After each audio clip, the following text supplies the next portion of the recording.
A very good morning to all of you. Today we are going to study one of the important topic under CRPC and मैं हूँ मानिका सचदेवा और आप हैं इस time Dehradun CLAT academy के platform पर और बहुत सारी अच्छी वीडियोस हम ऑलरेडी अपलोड कर चुके हैं, बहुत ही रेलिवेंट जो आपकी एग्जाम पॉइंट ऑफ व्यू से हैं। तो अभी और टाइम वेस्ट नहीं करते हैं and let's begin with the topic. Maintenance जो है एक बहुत इंपॉर्टेंट टॉपिक है और ना केवल प्री में बल्कि मेंस में भी इसका डायरेक्ट क्वेश्चन आपको देखने को मिलता है। तो ये जनरली भी हम बहुत देख रहे हैं, जैसे जितने भी डिवोर्स होते हैं हस्बैंड वाइफ के, ठीक है, उसके बाद जो सबसे बड़ा इंपॉर्टेंट मुद्दा जो सामने आता है वो मेंटेनेंस कितनी मिलेगी। तो मेंटेनेंस से रिलेटेड जितने भी सवाल हैं वो हम आज समझेंगे। आज हम केवल वाइफ के मेंटेनेंस की बात नहीं करेंगे बल्कि बच्चों की, उनके पेरेंट्स की, तो सबकी थोड़ा बहुत देखते हैं। सेक्शन में सबका जिक्र होगा, ठीक है। सबसे पहले तो सेक्शन पर नहीं आ रहे हैं, हम इसका ऑब्जेक्टिव देख लेते हैं, ऑब्जेक्ट देख लेते हैं क्या है। तो भगवान दत्त वर्सेस कमला देवी के केस में इसका सुप्रीम कोर्ट ने इसका ऑब्जेक्ट बताया था एंड सुप्रीम कोर्ट ने कहा था कि ये जो सेक्शन 125 वाली जो रेमेडी है ये एक तो स्पीडियर रेमेडी है, ठीक है, क्योंकि मेंटेनेंस तो आपको हिंदू मैरिज एक्ट में भी देखने को मिलता है, मेंटेनेंस का कॉन्सेप्ट आपका मुस्लिम लॉ में भी है, पर सीआरपीसी में क्यों रखा है। तो इसका ऑब्जेक्टिव यही है कि 125 सेक्शन जो है वो स्पीडियर है, इकोनॉमिकल है, ठीक है, और सिविल मतलब economical then the remedy enforced by the way of civil code. मतलब सिविल कोड में जाते हैं बहुत लंबा प्रोसेस लगता है, ज्यादा पैसे खर्च हो जाते हैं, तो सीआरपीसी में आपको ऐसा नहीं होता, इसमें काफी जल्दी आपको रिलीफ मिल जाता है। दूसरा, it aims at preventing destitution and vagrancy leading to the commission of the crime. तो जितना भी मतलब क्राइम को रोकने में भी ये मदद करता है। कैसे करता है वो हम जब इन डेप्थ एनालाइज करेंगे अभी सेक्शन को, तो आपको अच्छे से पता चल जाएगा। Let's see the scope of this section. ये जो प्रोविजन है ये पूरी तरीके से डिटरमाइन नहीं करता personal rights of the parties को, सिर्फ मेंटेनेंस की बात करता है। और क्या चीजें हैं, जब भी डिवोर्स होता है तो हम देखते हैं कि मेंटेनेंस के साथ साथ और भी बहुत सारी चीजें, जैसे चाइल्ड की कस्टडी की अगर हम बात करें, ठीक है, तो वो सब चीजें इसमें कवर नहीं है। It only talks about maintenance, ठीक है। The court would take prima facie view of the facts and it need not to go into the details of matrimonial dispute. Court सिर्फ गहराई में नहीं जाता है कि शादी क्यों टूटी, क्या कारण है।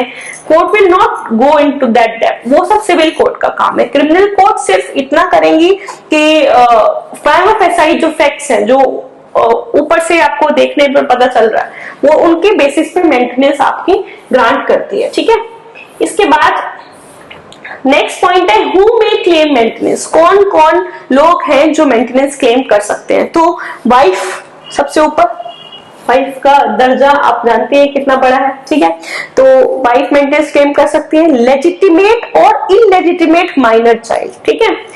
पहली बात तो ये कि फर्क नहीं पड़ता कि बच्चा लेजिटिमेट है या इनलेजिटिमेट है, ठीक है। तो दूसरी बात, वो बच्चा माइनर होना चाहिए, मतलब he must not have cross the age of 18, ठीक है। अब कई बार क्या होता है, माइनर चाइल्ड की शादी हो जाती है ना, तो शादी हुई हो या नहीं हुई हो इस बात से फर्क नहीं पड़ता। लेजिटिमेट हो इलेजिटिमेट हो इस बात से फर्क नहीं पड़ता। The only requirement is he must be minor, ठीक है। नेक्स्ट है लेजिटिमेट और इलेजिटिमेट मेजर चाइल्ड। अगर हम मेजर चाइल्ड को देना चाहते हैं, फर्क नहीं पड़ता वो लेजिटिमेट है या इलेजिटिमेट है, पर मेजर को कब मिल सकता है, only in the circumstances when you know अगर मेजर चाइल्ड है, लड़की है और उसकी शादी नहीं हुई है अभी तक, ठीक है, and if by reason of any physical और मेंटल एबनॉर्मेलिटी और injury he is unable to maintain himself. मतलब लड़की है जिसकी शादी नहीं हुई है या लड़का है जो मेजर होने के बाद भी अपने आप को मेंटेन नहीं कर पा रहा है, ठीक है, तो दोनों ही केस में they can take maintenance from their parents. उसके बाद फादर एंड मदर, एक लड़के के मम्मी पापा, वो भी मेंटेनेंस ले सकते हैं, ठीक है। तो यहाँ पे अगर हम एक पर्सन बनाते हैं ये, ठीक है, तो एक तो इसकी wife, his wife can take maintenance, ठीक है। इसके बच्चे अगर वो माइनर है तो, और अगर वो मेजर है और अपने आप को मेंटेन नहीं कर पा रहे हैं, ठीक है, तो तब भी वो ले सकते हैं। और इसके मम्मी पापा, ठीक है, ये फादर, ये मदर, बच्चे चाहे लेजिटिमेट हो या इलेजिटिमेट हो, अगर वो माइनर है तो वो ले सकते हैं मेंटेनेंस। ये जो है मेजर है पर he is unable to maintain himself, and अगर वो लड़की है उसकी शादी नहीं हुई है तो वो भी मेंटेनेंस ले सकती है। उसके बाद हम बात करते हैं वाइफ के बारे में। वाइफ कौन सी होनी चाहिए, मतलब वाइफ जो है वो अगर लीगली वेडेड वाइफ है, ठीक है, तो तभी उनको मेंटेनेंस मिलेगी, है ना। लीगैलिटी जो है मैरिज की डिटरमाइन की जाएगी आपकी पर्सनल लॉ के बेसिस पे। अगर मैं हिंदू लॉ की बात करूं, सेक्शन 5 की अगर सारी रिक्वायरमेंट नहीं पूरी हो रही है, अगर वो शादी वॉइड है, ठीक है, तो फिर अब she will not be entitled for the maintenance. शादी के जो कंडीशन सेक्शन 5 की कंडीशन हिंदू मैरिज एक्ट में जब तक वो फुलफिल नहीं होगी, तो ये जो स्कोप है ये पर्सनल लॉ का है, चेकआउट करना कि शादी लीगल थी या नहीं, ठीक है। तो वाइफ लीगली वेडिड होनी चाहिए। Next, second wife maintenance claim नहीं कर सकती है। This was held in the case of Yamuna Bai Anantrao versus Anantrao Shivram Adhav, ठीक है। तो सेकंड वाइफ भी कर सकती है, सेकंड वाइफ नहीं कर सकती है। पर अगर वो अवेयर नहीं थी कि इस पर्सन की फर्स्ट मैरिज हो रखी है, तो तब वो मेंटेनेंस क्लेम कर सकती है, ठीक है। देखो ये बात अवेयर ना होने वाली बात, this was held in the case of Badshah versus Urmila Badshah. General rule यही है कि second wife can not claim maintenance, but if she was not aware of the first marriage, about the first marriage of his present husband, then she can claim, ठीक है। तो court held that even a second wife can claim maintenance if she was unaware of her husband first marriage. Supreme court has even included relationship in the nature of marriage. जो living relationship का concept बहुत prevalent है society में, तो ऐसे relationship जो marriage के nature की ही है वो भी इसमें कवर हो जाएंगी, and that lady can also take maintenance from his husband. किन सर्कमस्टेंसेस में होगा वो मैं आपको बताऊंगी। ये हेल्ड हुआ था चिन्मैया वर्सेस वीरेंद्र कुमार कुशवाहा के केस में, कि सुप्रीम कोर्ट ने जो नेचर ऑफ जो relationship in the nature of marriage है उसको भी इंक्लूड कर लिया था। उसके बाद हम बात करते हैं no wife shall be entitled to maintenance if, कब वो मेंटेनेंस के लिए एंटाइटल नहीं है, अगर वो एडल्ट्री में रह रही है, या उसने अपने हस्बैंड के साथ बिना किसी रीजन के रहने को मना कर दिया है, या फिर वो अलग अलग रह रहे हैं पर म्यूचुअल कंसेंट से, ठीक है, मतलब हस्बैंड और वाइफ दोनों के म्यूचुअल कंसेंट है और वो अलग अलग रह रहे हैं, तो वाइफ एंटाइटल नहीं है। तो ये 3 सर्कमस्टेंसेस हैं जिसमें वाइफ एंटाइटल नहीं होती है मेंटेनेंस के लिए।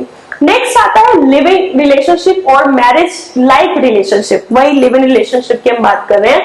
इसमें इंपॉर्टेंट केस आपका आता है डी वेलुस्वामी वर्सेस डी पेटियामल 2010 का केस है। ये सुप्रीम कोर्ट ने इसमें नया अप्रोच दिया था, इसलिए केस बहुत इंपॉर्टेंट हो जाता है। इसमें हेल्प किया था कि जो वुमेन मैरिज लाइक रिलेशनशिप में है, भले ही वो लीगली मैरिड नहीं है, वो भी मेंटेनेंस क्लेम कर सकते हैं। तो remember the name of the case, D Velusamy case, right. इसके बाद आते हैं अभिलाषा वर्सेस प्रकाश, ये 2020 का केस है, इंपॉर्टेंट रिसेंट केस मैंने इसमें ऐड किया है ताकि कई बार एग्जाम में टकरा जाता है और हमें ये भी नहीं पता होता है केस रिलेटेड किससे है।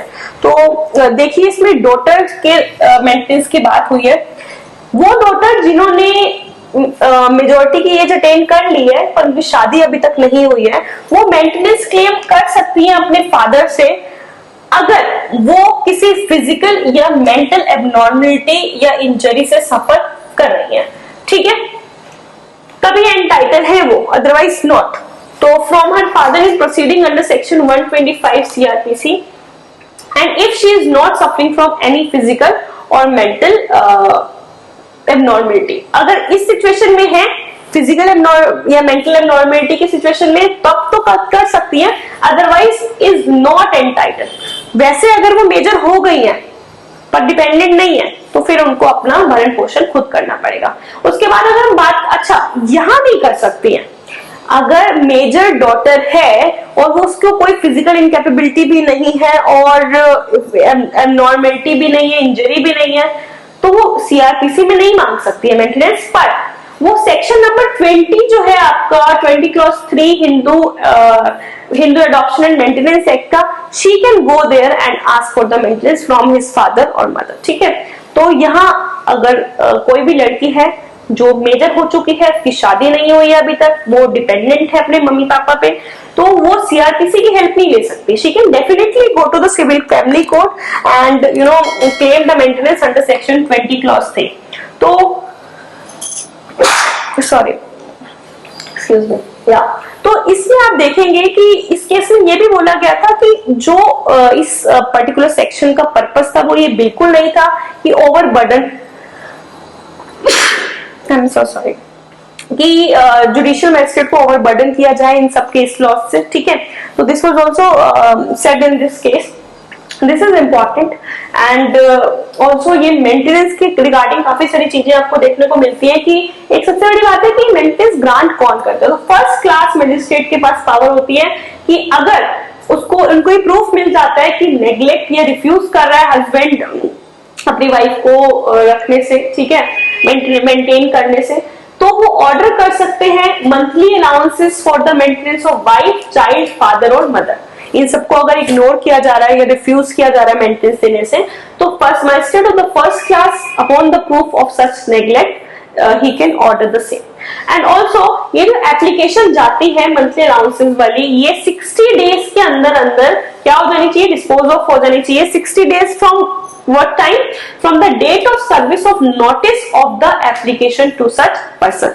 जिस दिन उस पर्सन पे जो रिफ्यूज कर रहा था या नेग्लेक्ट कर रहा था मेंटेन करने से, जब उस पे नोटिस चला जाएगा, उस दिन से 60 डेज आप काउंट करेंगे और 60 डेज के अंदर ये मैटर जो है वो डिस्पोज ऑफ हो जाना चाहिए, डिसाइड हो जाना चाहिए. So this is what was given under section 125 and also जो रेलिवेंट केस लॉस थे मैंने आपको बताया. Though this required one more video. I try to make one more video over the same section, क्योंकि इसमें 126 भी है, 127 भी है अभी हमारे पास पढ़ने के लिए. And we will meet soon. Bye bye, take care. Please do subscribe the channel. बहुत सारी अपडेट्स आपको नई मिलती रहेंगी. So bye bye, take care.